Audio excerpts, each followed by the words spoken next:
use the CBO for. If you were in Congress, why would you go to the CBO?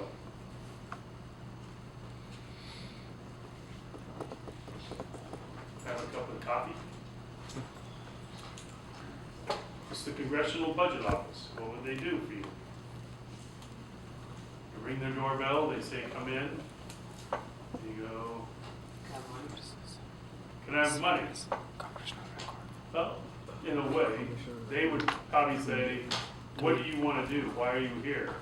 You'd probably say something like, I have a bill that I want to propose. And I thought you could help me out. Could you analyze my bill and tell me what?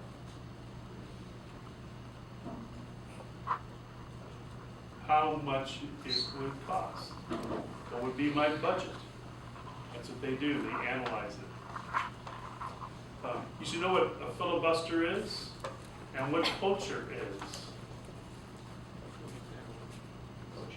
You should know the Hazelwood case.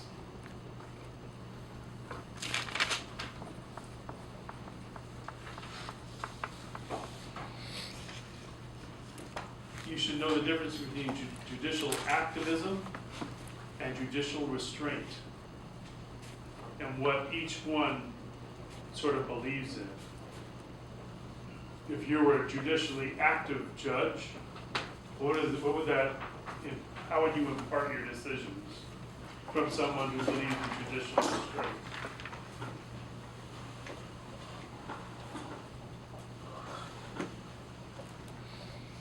I also talked about when we examined the judiciary was the role of the 14th Amendment. And I've said the 14th Amendment is probably the most important amendment with the Bill of Rights. We always cherish the Bill of Rights. It was those first 10, right? Gave us a lot of our civil liberties. So the 14th Amendment would be right up there.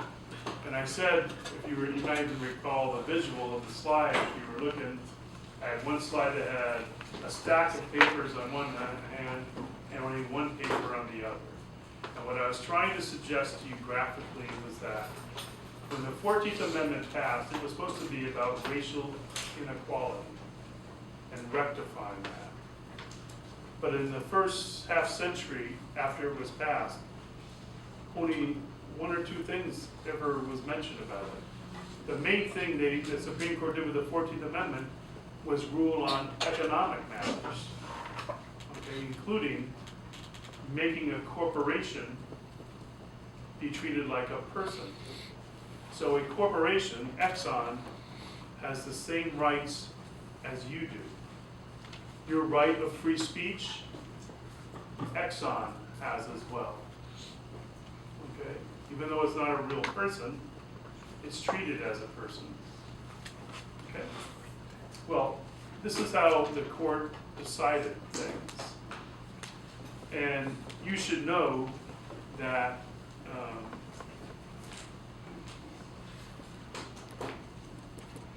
this is sort of the trigger for that.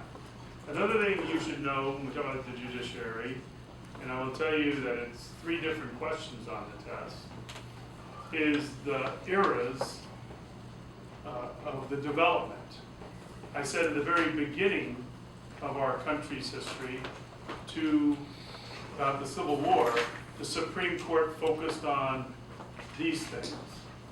And after the Civil War, until about FDR, it focused on this. Then since FDR to today, it's focused on this. If you go back to those slides on the development of the judiciary, you'll see this. Okay. What was one of the main issues of focus in the first era?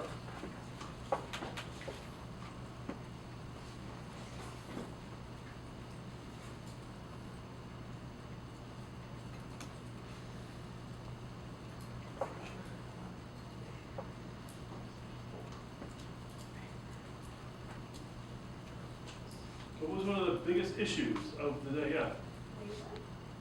labor, Yeah. in a way, free labor, slavery. A lot of the Supreme Court decisions dealt with slavery.